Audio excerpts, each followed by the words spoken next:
Good morning my dear students. आज के इस वीडियो में हम लोग एलिमेंट्री कैनाल के दो पार्ट जिसे फेरिंग्स और ओसोफेगस अर्थात ग्रसनी एवं ग्रासनाल कहते हैं, इसके संबंध में अध्ययन करेंगे। प्रीवियस वीडियो में हमने आपको बकल कैविटी के संबंध में बताया है, अर्थात मुख गुहा के संबंध में बताया है। जो मुख गुहा होती है, यह मुख द्वार के अंदर काफ़ी बड़ा सा खाली स्थान होता है जिसमें जीभ रहती है और उसी मुख गुहा में सैलिवरी ग्लैंड्स अर्थात लार ग्रंथियाँ नलिकाओं द्वारा खुलती हैं। इसके बाद का पार्ट फेरिंग्स कहलाता है। जो फेरिंग्स होता है यह मनुष्य में कीप के आकार का, ऐसे कीप के आकार का लगभग 13 सेंटीमीटर लंबा नली जैसी संरचना होती है, जो आगे की तरफ फनल शेप्ड होती है लेकिन पीछे की तरफ यह नली जैसी संरचना होती है। इसकी उत्पत्ति भ्रूण के एंडोडर्म से होती है। इसमें सबसे अंदर की तरफ यानी बकल कैविटी के पीछे यानी नली के अंदर की तरफ का जो भाग होता है, इस पर म्यूकोसा, फिर उसके अंदर सब म्यूकोसा और फिर पेशीय स्तर होते हैं। जब हम बकल कैविटी में यानी मुख गुहा में भोजन को चबाते हैं तो उस समय जीभ द्वारा लार उसमें मिलता रहता है, और जब भोजन काफ़ी छोटा छोटा टुकड़े में परिवर्तित होकर के लार में घुल कर के निगलने योग्य हो जाता है, तो जीभ की सहायता से जब हम उसे निगलते हैं तो वह इस फेरिंग्स से होते हुए ग्रासनाल में जाता है।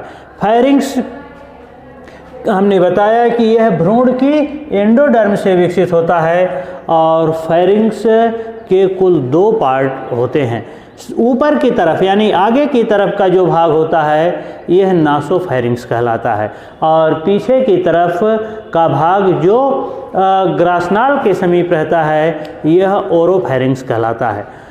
चूँकि मनुष्य में कठोर तालू का विकास अधिक हो गया है, इसलिए नासा द्वार पीछे की तरफ नासोफेरिंग्स के में खुलते हैं। यह जो फेरिंग्स होता है यह श्वास मार्ग और भोजन मार्ग दोनों का यह कॉमन पैसेज होता है।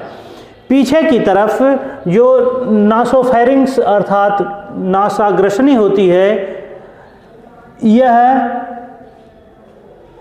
अंतः नासा द्वार इसी में खुलते हैं। यानी पीछे की तरफ जो यह अंतः नासाद्वार होते हैं यह नासोफेरिंग्स में खुलते हैं, और यह नासोफेरिंग्स के पास पाई जाने वाली जो एपिग्लॉटिस होती है, यह नासोफेरिंग्स को दो भागों में विभाजित कर देती है। नासोफेरिंग्स के पार्श्व दीवारों पर एक एक दरार नुमा छिद्रों द्वारा मध्य कर्णों से आने वाली दोनों तरफ की यूस्टेकियन कैनाल्स एक दरार नुमा छिद्र से इसी नासोफेरिंग्स वाले भाग में खुलती है। लेकिन जो ओरोफेरिंग्स होता है यह छोटी और गलद्वार द्वारा मुख गुहिका से जुड़ी होती है। फेरिंग्स के पिछले संकरे भाग को कंठग्रसनी अर्थात लैरिंगोफेरिंग्स कहते हैं। इसमें सबसे पीछे की ओर ऊपर की ओर ग्रासनली का द्वार होता है, जिसे हलक या निगल द्वार अर्थात गलट कहते हैं। इसके ठीक पीछे आगे की ओर ट्रैकिया के छोर पर स्थित लैरिंग्स अर्थात कंठ का ग्लॉटिस यानी कंठ द्वार होता है। हमने आपको बताया कि जो फेरिंग्स होता है इसको दो भागों में विभाजित किया जा सकता है, नासोफेरिंग्स और ओरोफेरिंग्स। जो नासोफेरिंग्स होता है इसके पार्श्व भाग में पीछे की तरफ दोनों नासा द्वार खुलते हैं और उन्हीं अंतःनासा द्वारों के बगल में मध्य कर्णों से आने वाली यूस्टेकियन कैनाल से एक दरार नुमा छिद्र द्वारा खुलती है। लेकिन जो ओरोफेरिंक्स होता है यह भोजन मार्ग होता है। भोजन मार्ग हमेशा बंद रहता है, क्योंकि जो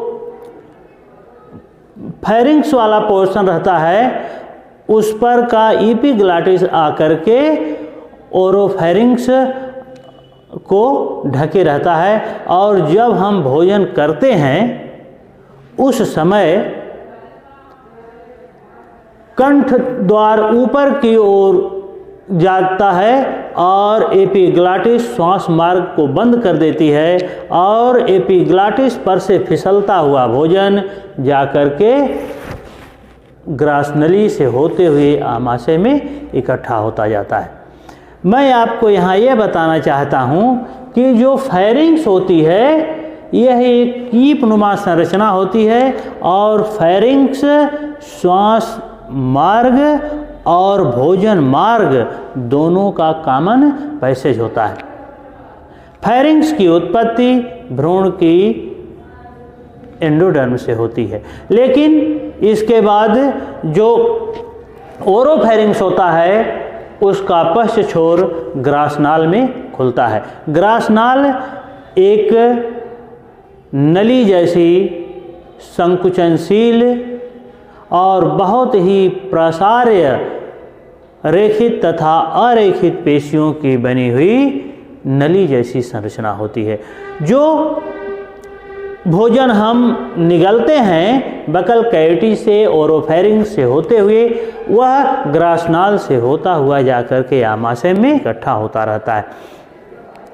जो ग्रासनली होती है यह मनुष्य में लगभग 25 सेंटीमीटर लंबी और 25 से 30 मिलीमीटर मोटी नली जैसी बहुत ही अधिक प्रसार्य पेशियों की बनी हुई संरचना होती है। लेकिन ग्रासनली का जो सबसे ऊपर वाला भाग होता है जो ओरोफेरिंक्स के पास रहता है इसमें रेखित पेशियां होती हैं। ऊपर का इसका 1/3 भाग जो होता है इसमें वॉलंटरी पेशियां होती हैं, ऐच्छिक पेशियां होती हैं।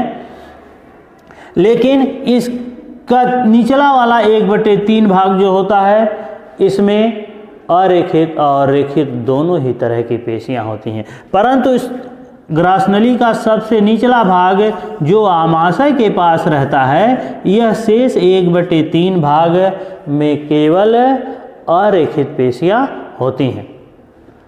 लेकिन जो ओरोफेरिंक्स होता है यहाँ भी और आमाशय के पास इस ग्रासनली के पश्च छोर पर दोनों जगह स्फिंक्टर मसल्स होती हैं।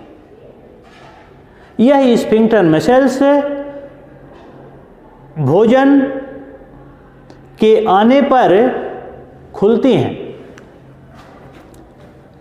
हमेशा ओरोफेरिंक्स बंद रहता है और श्वास मार्ग खुला रहता है। लेकिन जब हम भोजन ग्रहण करते हैं तो यह एपिग्लॉटिस जा कर के भोजन श्वास मार्ग को बंद कर देती है और एपिग्लॉटिस पर से फिसलता हुआ भोजन ओरोफेरिंक्स से होते हुए ग्रासनाल के माध्यम से जाकर के आमाशय में इकट्ठा होता रहता है। जो फेरिंक्स होता है अथवा जो ग्रासनाल्स होते हैं इसमें सबसे अंदर का जो स्तर होता है यह म्यूकोसा स्तर होता है, उसके अंदर सब म्यूकोसा स्तर होता है, फिर पेशीय स्तर होते हैं। लेकिन जो म्यूकोसा स्तर होता है इस पर म्यूकस ग्लैंड्स पाई जाती हैं जो लसलसे म्यूसिन नामक पदार्थ का स्रावण करती रहती हैं। इसीलिए फेरिंक्स और ग्रासनाल का अंतः भाग चिकना बना रहता है और जो ही भोजन बकल कैविटी से होकर के फेरिंक्स और में ग्रासनाल के पास पहुंचता है तो वहां से वह ग्रासनाल से फिसलता हुआ जाकर के आमाशय में इकट्ठा हो जाता है। ग्रासनाल पर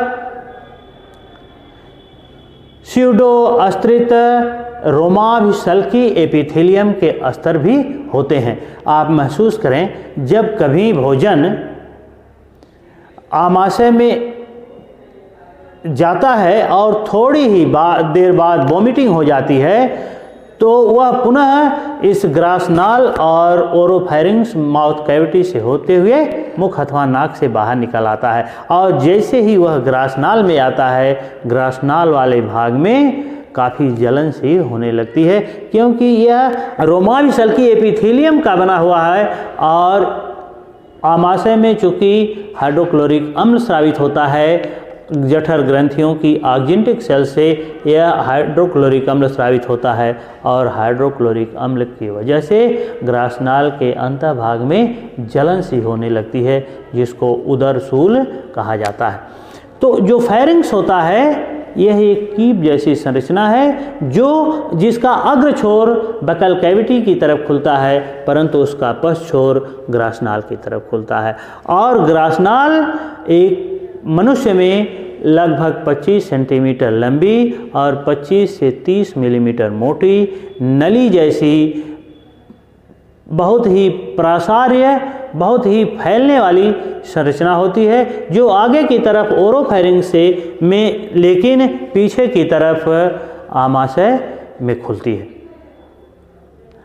ग्रासनाल की आंतरिक दीवारों पर म्यूकस ग्लैंड्स पाई जाती हैं, जो हमेशा लसलसे पदार्थ अर्थात म्यूसिन का श्रावण करती रहती हैं, जिसके कारण ग्रासनाल नम बनी रहती है और भोजन निगलते समय उसी हलक से होता हुआ जाकर के आमाशय में इकट्ठा होता रहता है।